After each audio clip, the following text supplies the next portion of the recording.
Okay, well, I got accused of all kinds of things in that 8 minutes. I don't think I'll have time to cover them all. Maybe we should do this, slice at a time here. I do take the Bible very seriously, and I take science very seriously. The problem is evolution is not part of science. You have to define what you mean by that word evolution. If you mean dogs and wolves are related, i.e. microevolution, then I agree. Evolution is a fact if you're talking about microevolution. But if you think that dogs and bananas are related, and there's evidence for that, you're sadly mistaken or deluded, because there's no evidence.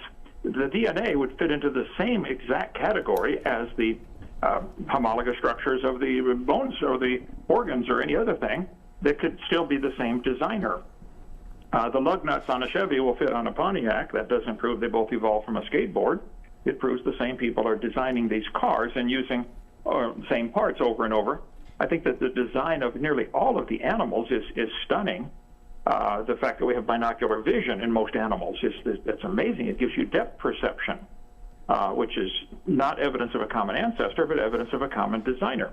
So I resent you saying I'm not looking at the evidence. I'm looking very strongly at the evidence. I'm seeing tons of evidence for what we often call microevolution, and I'm seeing a complete barrier to go beyond that. They get big dogs and little dogs, but they'll never get a dog as small as a flea. There's a barrier in there someplace. There are animals as small as a flea, like a flea, and they'll never get a dog as big as an elephant, even though there are animals as big as an elephant, like an elephant. So I think the evolutionists, I've never had one admit, and I'll ask you guys very bluntly, do you think the variations we see within the species have any limits? Are there any limits at all? Is it possible for an amoeba to turn into a whale over 4.6 billion years? If so, where do you get this? Where does this new information come from? And amoebas are still having babies, well, sometimes by asexual reproduction, but where's the new information coming from? And where's the evidence? The scientific evidence tells us amoebas produce amoebas, and whales produce whales, and dogs produce dogs, and there are no exceptions. Every farmer on planet Earth in the history of the world has counted on evolution not happening and has been correctly rewarded. It doesn't happen. When they crossbreed their cows, they get a cow. When they crossbreed dogs, they get a dog. Now, if you want to believe, I would put a capital B on there and call it a religion. If you want to believe that dogs and whales are related to an ancestor long ago and far away that we cannot see, you can imagine that if you'd like and join SpongeBob, but it's pure imagination. Evolution above the microevolution level is complete imagination. It is a fairy tale for grown-ups. It is a religion that you believe in.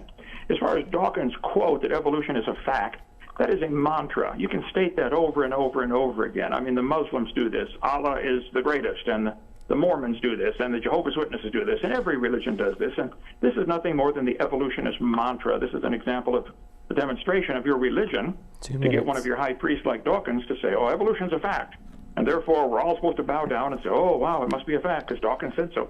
I would debate Dawkins or any other evolutionist you can find any day of the week, and I would defy any of you to show me any evidence that any animal has ever produced anything other than its kind.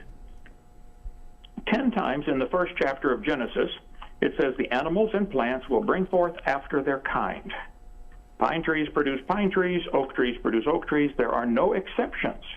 There are variations within that kind that allow the creature to survive in different environments, like dogs with thick fur can survive in Alaska and thin fur can survive in the desert, but they're still dog.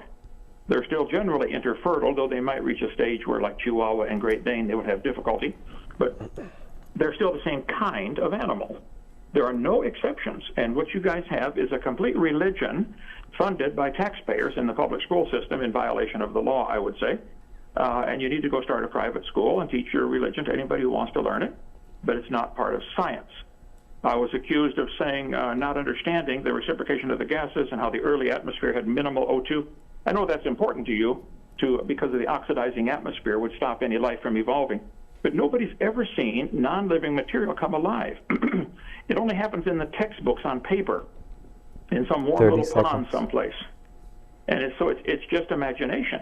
Life cannot get started from non-living material. That is called organic evolution, and there's no evidence for it at all.